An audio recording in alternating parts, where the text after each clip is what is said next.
سید سفیر سجاد شیرازی صاحب سے نہایت ادب سے ملتمس ہوں کہ وہ تشریف لائیں اور آج کی مجلس سے خطاب فرمائیں۔ نعرہ تکبیر، نعرہ رسالت، نعرہ حیدری، حسینیت، یزیدیت، مل کر جواب دیجیے گا لبیک یا حسین،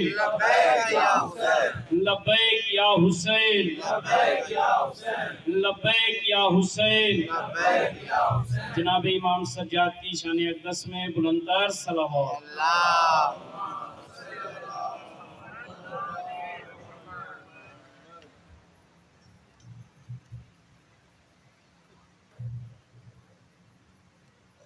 الفاتحہ بسم اللہ الرحمن الرحیم۔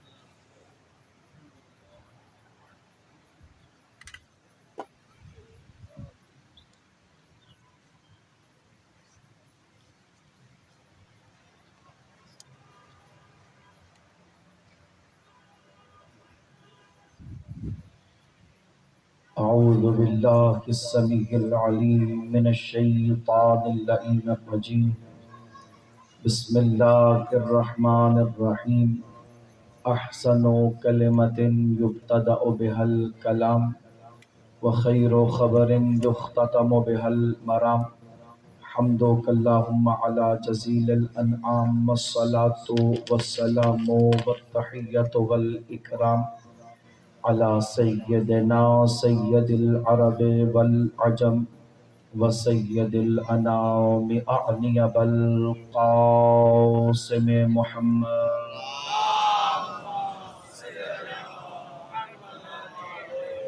الصلاة والسلام والتحیۃ والاکرام علی اہل بیتہ البررۃ الکرام ولا سیما علی علیہ السلام جازم اعناق نواصب اللئام والذی رفعہ علما للاسلام ولا سیما بقیت اللہ المنتظر امام زماننا۔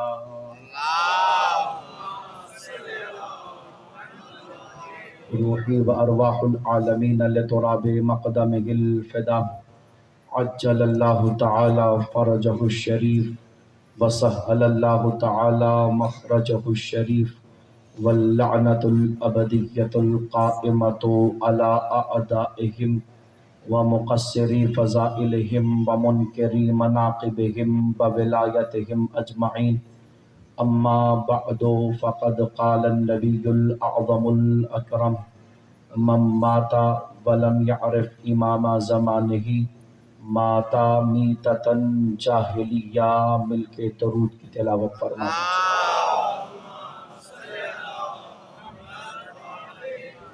اپنے دعاؤں کی قبولیت کے لیے، بالخصوص جو علیل ہیں ان کی صحت کاملہ و عاجلہ کے لیے پھر بھی زحمت درود فرمائیے۔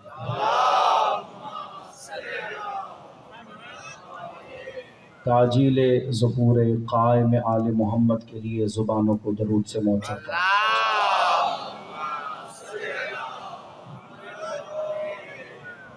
واجب الاحترام سامعین گرامی قدر، عاشقان ولایت علی ابن ابی طالب تشریف فرما ہیں۔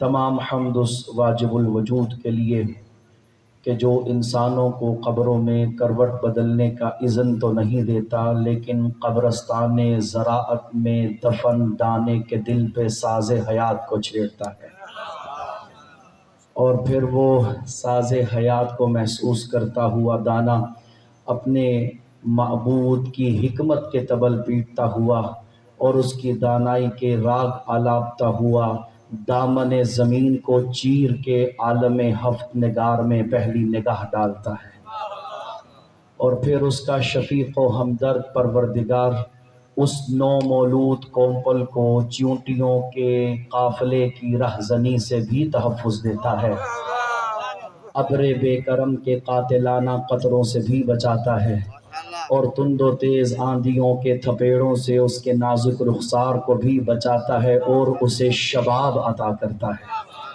اور پھر جب وہ دانہ ایک لہلہاتے ہوئے کھیت میں تبدیل ہو جاتا ہے تو کسان کو اس ساحل پہ کھڑا کر کے سورہ مبارکہ واقعہ میں پوچھتا ہے اَأَنْتُمْ تَزْرَعُونَهُ أَمْ نَحْنُ الزَّارِعُونَ، اے انسان تو بتا کہ تو اگاتا ہے یا ہم اگاتے ہیں۔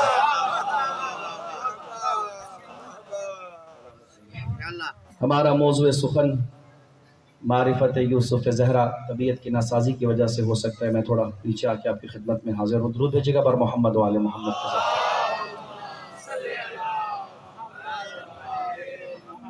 آپ کی محبتوں کی باعث مجھے آنا ہوا، وگرنہ طبیعت ایسی تھی کہ شاید حاضر نہ ہو سکتے۔ آواز آ رہی ہے من مات ولم یعرف امام زمانہ مات میتۃ جاہلیہ۔ اگر آج مزاج ساتھ ہوں تو آج براہ راست کتاب معرفت کھول کے تلاوت کرتے ہیں۔ سب سے بہترین معرفت وقت کے امام کی ان کے القاب کے ذریعے سے معرفت ہے۔ آج ہم ایک لقب پہ بات کر رہے ہیں، الحجہ۔ یہ میرے سرکار کا وہ لقب ہے، یوں تو پورا قبیلہ ہی حجتوں کا ہے، لیکن سب حجتیں جس کی طرف رخ کر کے امید لگائیں اسے حجت دوراں کہتے ہیں۔ اس حجت کے معنی کیا ہیں، اس کے بحر بے کراں کے اندر کون سے غفاسی کے بعد ہمیں معرفت کے در نصیب ہوتے ہیں، آپ کی خدمت میں عرض کرنے کی کوشش کریں گے۔ اسی کو اگر کھول دیا جائے تو وہ جمعے کے اندر ہر خطیب پڑھتا ہے الذی بیمنہ رزق الورا وبوجودہ ثبتت الارض والسماء، یہی ہے کہ جس کے صدقے پوری سلطنت میں خدا رزق تقسیم کر رہا ہے، اور اس کے وجود ہی کے صدقے آسمان کا شامیانہ تنا ہوا ہے، بساط زمین بچھی ہوئی ہے۔ میں ایک لفظ کہہ گیا کہ اس ہی کے صدقے، یہ ہی سمجھ میں آ گیا تو 14 سمجھ میں آ جائیں گے۔ اس ہی اور بھی میں فرق ہوتا ہے۔ میں ایک مثال کا سہارا ہوں، چشتی صاحب نے کتاب لکھی، اس میں مودت اہل بیت کے خوبصورت گلہائے عقیدت کی گلپاشی کرنے کے بعد آخر میں تھوڑا برہمی انداز میں فرمانے لگے حالانکہ ہم بھی علی سے پیار کرتے ہیں، لیکن شیعہ تو گویا ولایت علی کو اپنی ذاتی جاگیر سمجھ بیٹھتے ہیں۔ میں نے کہا حضور آپ میں اور ہم میں یہی تو فرق ہے، آپ علی سے بھی پیار کرتے ہیں، ہم علی سے ہی پیار کرتے ہیں۔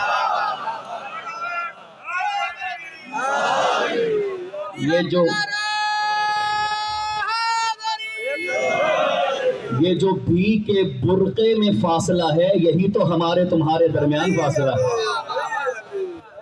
ہم علی ہی سے پیار کرتے ہیں، ہمارا تو محور بس ذات علی ہے۔ تو الذی بیمنہ رزق الورا، جس ہی کے صدقے کائنات میں رزق تقسیم ہو رہا ہے۔ اور رزق سے مراد مولوی صاحب کا جو ترجمہ ہے روٹیوں والا وہ نہیں ہے، رزق کہتے ہیں ہر وہ شے جو اللہ آسمان سے نیچے اتارے، یعنی کائنات میں جو بٹ رہا ہے اس ہی کے قدموں کے صدقے بٹ رہا ہے، ہر شے اس کے طفیل بٹ رہی ہے۔ اور یہی معنی ہے کلمہ حجت کا۔ میرے امام ششم سے کسی نے کہا مولا مل حجہ، حجت کا مطلب کیا ہے؟ سرکار فرماتے ہیں ما ینزل من اللہ علی ایدیہم وما یعرض من الناس علی ایدیہم۔ توجہ تو فرمائیے گا اس فقرے کے اوپر، اگر حجت کا معنی سمجھ میں آ گیا تو ہم تمام کا رخ اپنے امام کی طرف ہو جائے گا۔ فرمایا اللہ جو بھی نازل کرتا ہے پہلے حجت پر آتا ہے، پھر کائنات میں ہر کسی کو اس کی اوقات کے مطابق بانٹا جاتا ہے، اور انسان اللہ سے جو بھی مانگتے ہیں پہلے حجت کے پاس جاتا ہے۔ حجت جس کو پسند کرے خدا کی بارگاہ میں بھیج دیتی ہے۔ اسی لیے ہمارے بچوں کو کہا جاتا ہے دعا سے پہلے ان پہ درود پڑھ دیا کرو، درود پڑھا کرو تاکہ پتہ چلے اچھے گھر کی عرضی آئی ہوئی ہے۔ ہمارے ماننے والے کی درخواست پہنچی ماشاءاللہ، ایک اونچی آواز سے صلوات کی تلاوت فرمائیں۔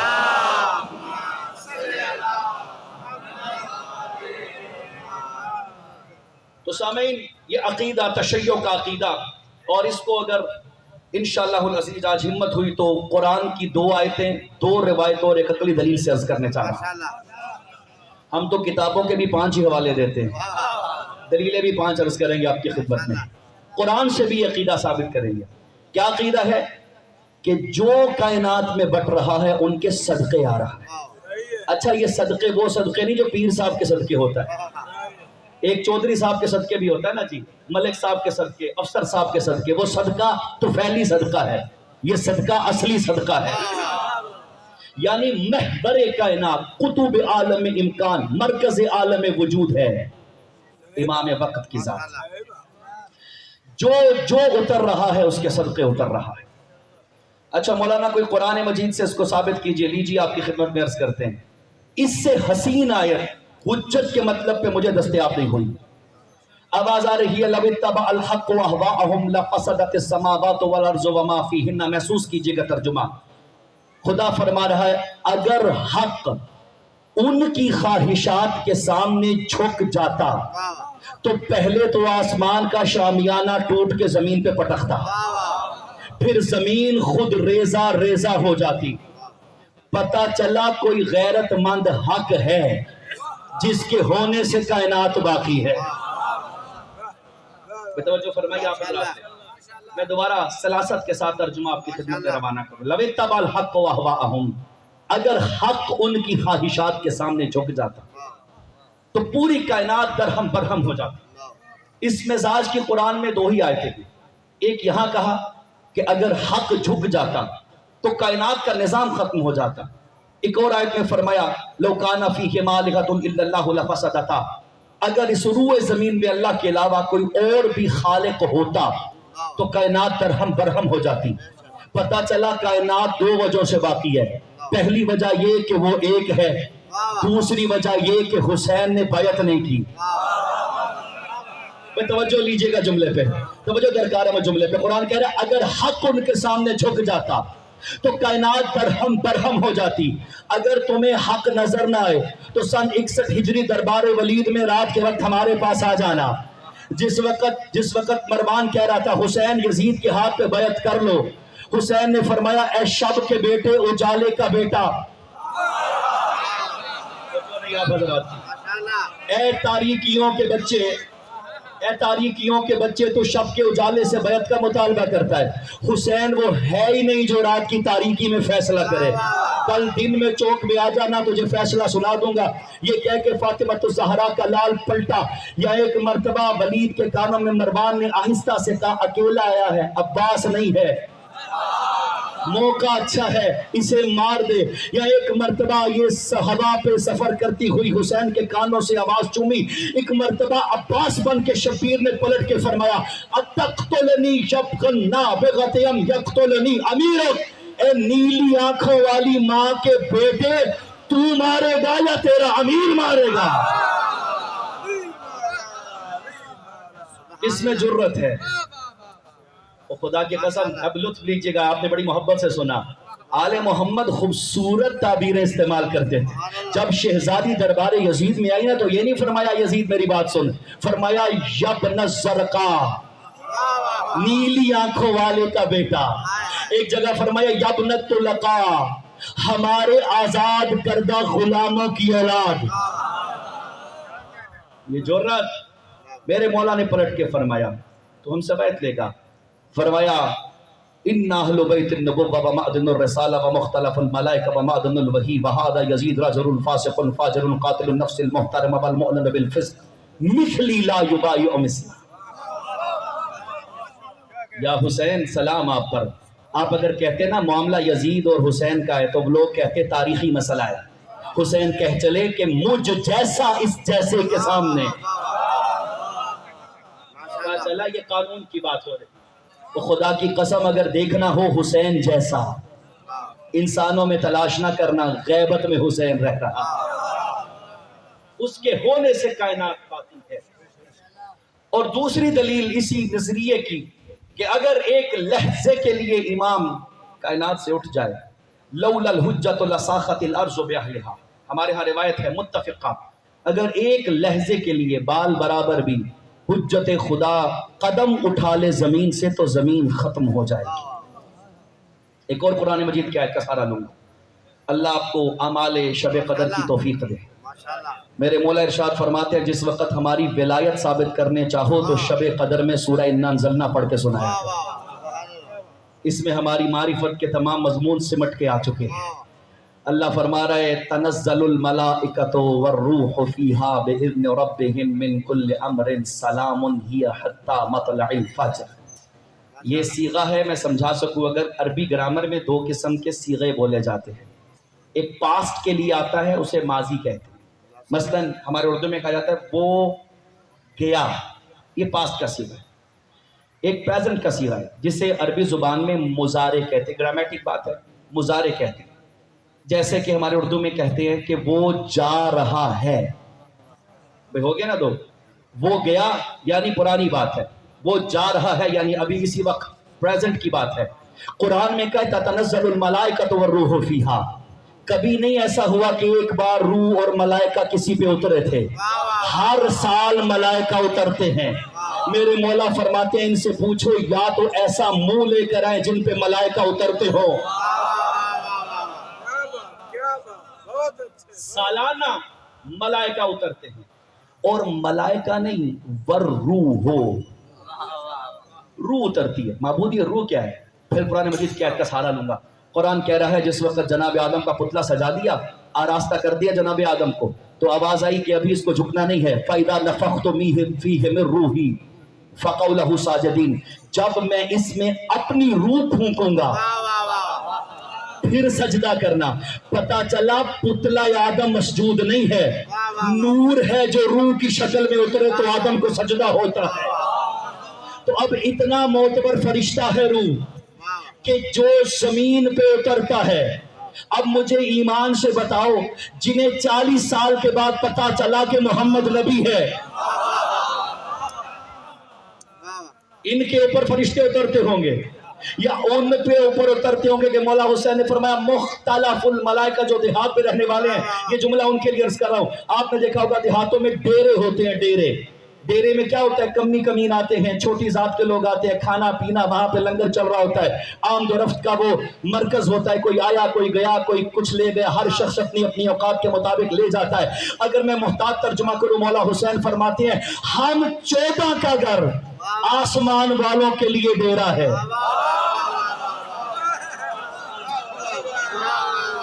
آپ سلامت رہے، یہی ترجمہ ہے مختلف الملائکہ۔ کوئی آتا ہے بھئی ابھی بھی یقین نہیں آ رہا تو پھر پوچھئے وہ کون تھے جو روٹیاں لے جاتے تھے، یہاں سے آتے وہاں لے جاتے۔ اور اب آ گیا جملہ، تو جملہ میں روک نہیں سکتا یہاں پہ۔ اب یہ کتاب کا نام صواعق محرقہ ہے، اس میں روایت لکھی ہو جناب ام سلمہ فرماتی ہے ایک دن میرا ایسے دل کیا کہ میں جناب زہرا کے گھر میں چکر تو لگا کے آؤں۔ اب چکر لگانے کی چکر آ گئے۔ اب روایت سنی گا آخر تک سمجھ میں آ جائے گی۔ جناب ام سلمہ فرماتی انما خرجت لمنزل فاطمہ، میں جناب زہرا کے گھر چکر لگانے کی، فما رأیت ان الرحاء تدور وفاطمہ نامت وان المنزل قد يدور وفاطمہ نامت وان القدر مطبوخ وفاطمہ نامت، میں نے کیا دیکھا کہ چکی چل رہی ہے، دانے پس رہے ہیں، بطول سو رہی ہے۔ میں نے نگاہ بڑھا کے دیکھا تو کھانا پک رہا ہے، چولہا جل رہا ہے، بطول سو رہی ہے۔ میں نے آگے بڑھ کے دیکھا تو حسین جھولے میں ہے، جھولا جھولایا جا رہا ہے، بطول سو رہی ہے۔ میں نے آگے بڑھ کے دیکھا زہرا کی تسبیح چل رہی ہے، آواز آ رہی ہے، بطول سو رہی ہے۔ میں بھاگتی ہوئی رسول کی خدمت میں حاضر ہوئی، میں نے کہا یا رسول اللہ میں نے کیا دیکھا؟ چکی چل رہی ہے، کھانا پڑ رہا ہے، جھولا جھول رہا ہے، تسبیح کے دانے گر رہے ہیں، فاطمہ سوئی ہوئی ہے۔ رسول فرماتے ہیں وہ جو چکیاں چلاتا ہے وہ جبرائیل ہے، وہ جو جھولا جھلاتا ہے وہ میکائیل ہے، وہ جو تسبیح کے دانے اتار رہا ہے وہ سرسافیل ہے۔ تو اسی لیے فرمایا نحن وشیعتنا مخدوم الملائکہ، ہم تو ہم رہے، ہمارے سچے شیعوں کی خدمت کے لیے بھی اللہ ملائکہ مقرر کرتا ہے۔ درود بھیجیے گا بر محمد والے۔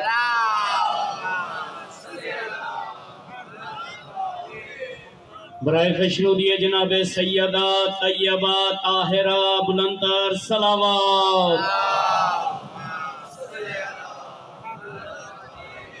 یہ میرے موضوع کا حصہ نہیں تھا لیکن آپ نے جناب سیدہ کا اتنا خوبصورت محبت کے ساتھ ایک جملہ سنتے جائیے۔ میری شہزادی کا لقب ہے محدثہ، یعنی جس سے گفتگو کی جائے۔ ہمارے بعض اس کو لکھتے ہیں بی بی کے القابات میں سے کہ بی بی کا لقب محدثہ تھا، بلکہ بی بی کے فضائل میں لیکن ذرا میری طبیعت مختلف ہے. یہ بیوی کے لیے شرف نہیں ہے کہ فرشتے اس سے باتیں کرتے تھے. یہ فرشتوں سے پوچھو کہ کتنا اتراتے تھے جب بطول ان سے بات کرتی تھی. یہ صدیقہ کی شان ہے، یہ بلندی ہے. تو حجت خدا وہ ہے جو مرکز کائنات ہے، محور دو عالم ہے، قطب عالم امکان ہے، مرکز و محور حجت خدا ہے. اب آپ، یہ تو ہے قرآن کی دلیل، حدیث کی دلیل. آئیے ذرا ایک قدم آگے لیجئے، عقلی دلیل سے بات کرتے ہیں. کیا خدا قادر ہے ہر شے پر؟ وہ چاہتا تو براہ راست ہم پہ ہر شے بھیج سکتا تھا. ایسا کیوں ہوا کہ اس نے درمیان میں ایک واسطہ قرار دیا، ایک مکمل واسطہ اس کی جانب سے جو اترتا ہے. اور میں ایک مجلس میں تھا اور فضائل پڑھا تو مجھے بعد میں ایک صاحب کہنے لگے مولانا تھوڑی تبلیغ بھی کریں. تو میں نے انہیں عرض کیا پہلی بات تو ذہن میں رکھنا، تبلیغ فریضہ ہے اور فضائل میرا عشق ہے. اور دوسری بات سب سے بڑی تبلیغ یہ ہے کہ کسی مومن کے دل میں امام وقت کی محبت ذرا بڑھا دی جائے. نہیں معلوم یہ کیوں فاصلہ کر دیا ہے تبلیغی مجلس نے فضائل کی. صاحب کیا ہوتا ہے؟ میں تو کہتا ہوں فضائل سب سے بڑی تبلیغ ہے، اس لیے کہ جتنا دل میں علی بڑھتا جائے گا اتنا تقوی بلند ہوتا جائے گا. لہذا سنا کریں، اس کو عبادت سمجھ کے سنا کریں. پروردگار اگر چاہتا تو بتو انسان سے بات ہو سکتی تھی. اس نے درمیان میں ایک گھرانہ کیوں مقرر کیا؟ اس کی عقلی دلیل تاکہ میرے جوان بچوں کے ذہن میں بھی جو نئی کونپلیں پھوٹ رہی ہیں تشیع کو، ان کو بھی سیراب کر دیا جائے اس معرفت اہل بیت کی آپاشی سے، انہیں بھی اس پانی سے سیراب کر دیا جائے. اور اس لیے کہ چونکہ الحمدللہ میرا مکتب ہی وہ ہے جس سے پوچھا جاتا ہے. میں تو کئی بار کہتا ہوں موسم محرم شروع نہیں ہوتا میرے بچوں کو کٹہرے میں کھڑا کر دیتے ہیں. کالے کپڑے کیوں، ماتم کیوں، ذوالجناح کیوں، علم کیوں؟ بھئی آپ کو کیا تکلیف ہے، ہم جو مرضی کر رہے ہیں. لیکن چلیے پھر بھی اگر آپ کو زیادہ مسئلہ تو جملہ سنتے جائیے. جن کے بڑوں نے جن کے بڑوں سے پوچھا تھا، ان کے چھوٹے ان کے چھوٹوں سے پوچھتے ہیں.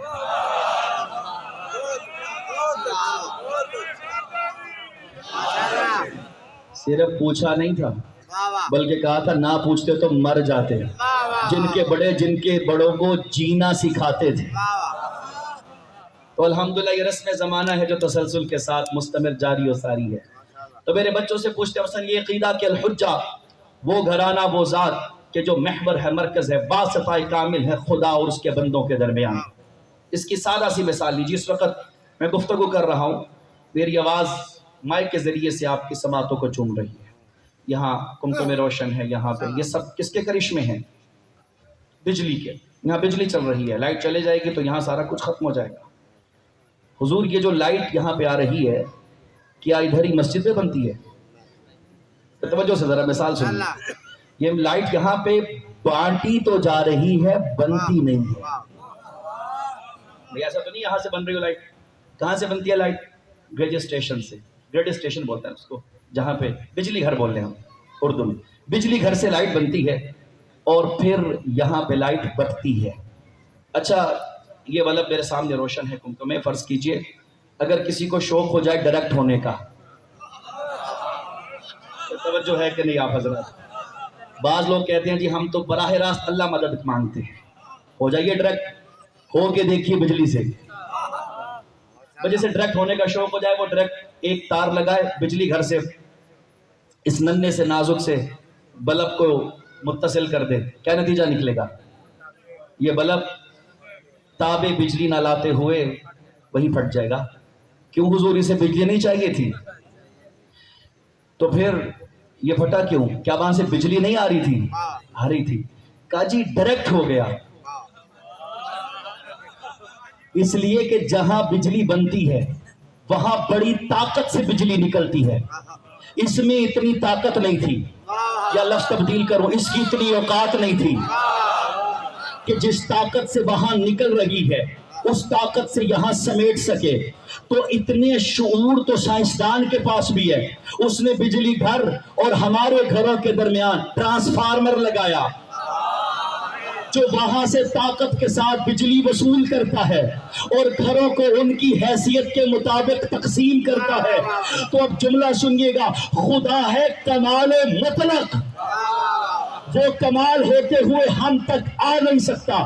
ہم ہیں نقص محض، ہم نقش ہوتے اس تک جا نہیں سکتا، لہذا چاہیے کوئی ایسا ہو جو ادھر سے بھی متصل ہو، جو ادھر سے بھی متصل ہو، وہاں سے وصول کرے، یہاں سے بانٹے، اسی کو تو حجت خدا کہا جاتا ہے۔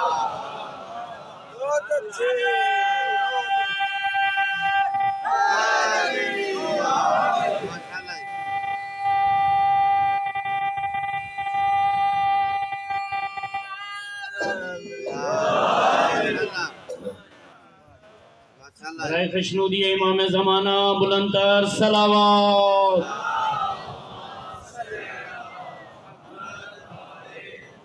نعرہ حیدری، زباں کے ساتھ دل بولا،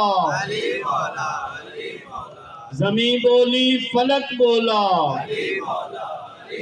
قبلہ کی صحت و سلامتی کے لیے بلندتر صلوات۔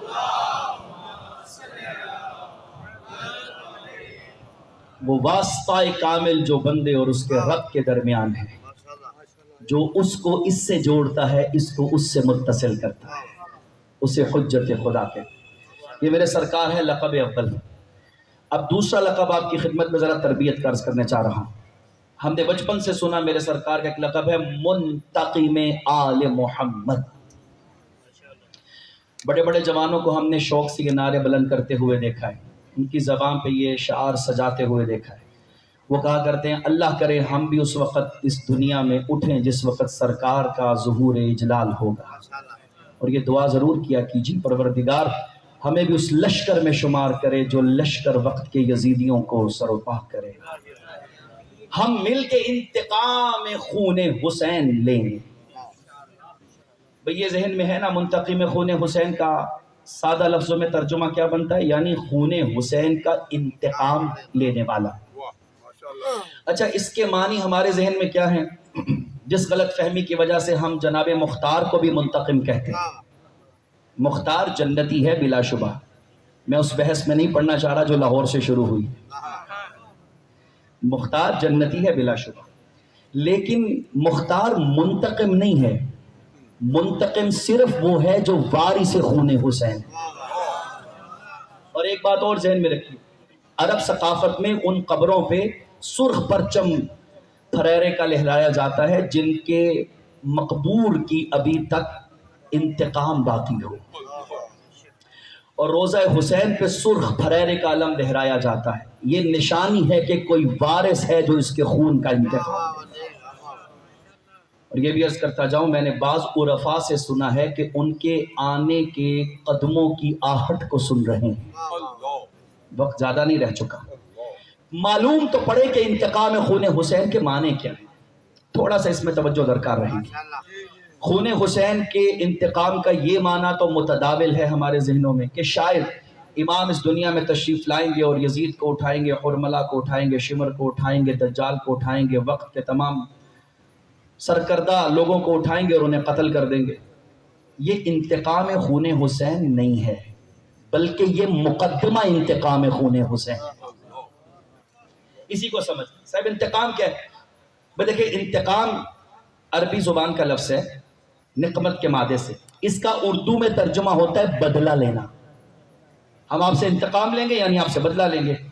اچھا بدلہ اور انتقام کی ڈیفینیشن یہ ہے کہ جتنا نقصان ہوا ہو اس برابر دوسرے کا نقصان کریں، تو یہ ہوتا ہے انتقام۔ میں مثال لیتا ہوں، قرآن میں اللہ فرما رہا ہے العین بالعین والاذن بالاذن والید بالید۔ اگر کسی نے آپ کی آنکھ پھوڑ دی تو اس کا بدلہ یہ ہے کہ آپ بھی بدلے میں اس کی آنکھ پھوڑیں گے۔ اگر کسی نے آپ کی انگلی کاٹ دی تو بدلے میں اس کی انگلی کٹے گی۔ ایسا نہیں ہو سکتا کہ کسی نے آپ کی آنکھ پھوڑی ہے تو بدلے میں آپ اس کا قدم کاٹ دیں۔ اگر آنکھ کے بدلے میں قدم کٹے گا تو اس پر حق ہو جائے گا کہ وہ آپ سے قدم کا انتقام لے۔ توجہ ہے نا؟ اس لیے کہ آپ نے اس کا نقصان تو کیا لیکن وہ نقصان نہیں کیا جو برابر کا نقصان تھا۔ اب صاحب پتہ چلا کہ انتقام سے پہلے یہ طے کرنا ضروری ہے کہ نقصان کس قیمت کا تھا۔ بات ہو رہی ہے انتقام خون حسین کی، پہلے خون حسین کی قیمت تو طے کرو، اسی برابر کا بدلہ لیا جائے گا۔ اب مجھے ایک سوال کا جواب دیجئے، اگر سن 60 ہجری سے لے کر تابع صبح قیامت آنے والے سب یزیدیوں کو بھی قتل کر دیا جائے تو حسین تو دور کی بات، جون کے خون کے ایک قطرے کا بھی انتقام نہیں ہے۔ اللہ اکبر بمعرفت بات سمجھ لو، ایک قطرہ جون کا بھی انتقام، اس لیے کہ جون کے قطرے کی قیمت کائنات کے سب یزیدیوں سے بھاری ہے۔ علامہ اقبال نے فرمایا تھا، ان شہیدوں کی دیت اہل کلیسا سے نہ مانگ، ہے جن کا مقام خود حرم سے بڑھ کے۔ ان شہیدوں کی دیت کلیسا والوں سے نہیں مانگو، ان کے پاس تو قیمت ہی نہیں ہے۔ بھئی مولانا آپ نے بات پیچیدہ کر دی، دشوار کر دی، تلخ کر دی، ذرا سلجھائیے اس بھٹی کو۔ آپ نے کہہ دیا کہ اگر سارے یزیدی بھی مار دیے جائیں تب بھی خون حسین کا انتقام نہیں ہے، تو پھر خون حسین کا انتقام کیا ہے؟ حضور لیجئے، خون حسین کی کم از کم قیمت کا نام ہے دین۔ تھوڑی توجہ فرمائے گا، کم از کم قیمت کا نام ہے دین۔ خون حسین کے انتقام کا مطلب یہ ہے کہ دین حسین کو دنیا میں نافذ کر دیا جائے، اور یہ ہے انتقام۔ یزیدیت سے بدترین بدلہ جو وقت کا امام لے گا، دین حسین کو، دین رسول اللہ کو نافذ کرے گا۔ اب اس کے معنی کیا ٹھہرے؟ جو بھی امام کے ساتھ مل کے انتقام لینا چاہتا ہے وہ آج سے خود پر دین کو لاگو کرنا شروع کر دے۔ جتنا خود پہ دین لاگو کرتے جائیں گے اتنا آپ صف منتقمین کے اندر شامل ہوتے جائیں گے۔ اور اس سے بہتر کیا انتقام ہوگا کہ رسول اللہ کا بیٹا اس ممبر پر آئے جو ممبر کسی دور میں اہل جور کے پاس تھا، اور اس ممبر کے سامنے کھڑے ہو کے علی کی بیٹی اپنی صفائیاں دے رہی۔ اجرکم علی اللہ، آپ کے گھر میں چھوٹی چھوٹی بچیاں ہوں گی عزاداروں، میں گزارش کروں گا جن گھروں میں فاطمہ نام کی بیٹیاں رہتی ہیں ان کے آداب آنے چاہیے۔ اسمعی نام کا ایک شخص ہے جو چھٹے امام کی خدمت میں حاضر ہوا، آنکھیں بھیگی ہوئی تھی، چہرہ پرحزن تھا۔ مولا فرماتے ہیں کیوں روتا ہے؟ کہنے لگا اللہ نے مجھے چوتھی بیٹی عطا کی ہے۔ میرے مولا فرماتے ہیں ظالم، وہ اپنی خوراک کھائے گی، اپنی عمر سے جیے گی، زمین اس کا بچھونا، آسمان اس کا اڑنا، تو کیوں روتا ہے؟ مولا فرماتے ہیں اس کا نام کیا رکھا ہے؟ کہا فاطمہ۔ جس طرح بعض کی آنکھیں چھلک گئی ہیں نا، میرے چھٹے امام روتے روتے زمین پہ بیٹھے، رو کے فرمایا اما اذا سمیتہا فاطمہ فلا تلتمھا، جب بچی کا نام فاطمہ رکھو تو اسے غلطی سے بھی تماچا نہ مارنا۔ جب کسی بچی کا نام اجرکم علی اللہ فاطمہ رکھو تو اسے جھڑکنا نہیں ہے۔ تڑپ کے اسمعی کہتا کیوں آقا؟ مولا فرماتے ہیں اس لیے کہ ہماری 4 سال کی فاطمہ کربلا میں ایسے تماچے کھاتی رہی ہے جیسے اس کا ہاتھ لگتا ہو۔ اجرکم علی اللہ۔ جن کی چھوٹی بچی ہے وہ اپنی بچیوں کی تصویریں اپنے ذہنوں میں لائیں۔ عزادارو آپ اچھے باپ ہیں نا، جب گھر میں جاتے ہیں شہزادیوں کو اٹھاتے ہیں۔ میں 2 راتوں کے منظر پڑھنا چاہوں گا۔ ایک رات ہے حسین کی سکینہ سے آخری رات۔ میرے مولا حسین فرماتے تھے اس گھر میں مجھے سکون نہیں آتا جس میں رباب و سکینہ کا چہرہ نظر نہ آتا۔ ایک مرتبہ سرکار آخری رات آئے ہیں سکینہ کے خیمے میں، اور آ کے اپنی شہزادی کو حسرت سے دیکھا۔ اللہ جانے کیا کیا سوچا حسین نے۔ اپنی بیٹی کو اپنی جھولی میں بٹھایا، رونے والوں ایک مرثیہ پڑھا، یا قرۃ عینی یا ثمرۃ فؤادی نم یا بنیا، اے میری آنکھوں کی ٹھنڈک، اے میری نور چشم، اے میری شہزادی، آپ نے بابا کی چھاتی سے لگ جا۔ عزادارو ننھی بچی نے بابا کی آغوش کی گرمائش کو وصول کیا، یا سکینہ نے چین سے سونا شروع کیا؟ جو ابھی تک نہ گریہ کر سکا، بچی تڑپ کے زمین پہ آئی، خاک پہ آ کے کہتی ہے بابا میں نے دادی زہرا کو دیکھا، دادی زہرا کے بال کھلے ہوئے تھے، مجھے رو کے کہتی تھی سکینہ یہ سونے کی نہیں رونے کی رات ہے، سکینہ اب کے بعد تجھے بابا کی تصویر نظر نہ آئے گی۔ عزادارو یہ ہے شب عاشور، اب آ گئی شام غریبہ۔ اللہ نہ کرے کوئی بچی اتنی مجبور ہو۔ جس وقت خیموں کو آگ لگی ہے دعا کیا کرو ان گھروں میں آگ نہ لگے جہاں پانی بجھانے کے لیے نہ ہو۔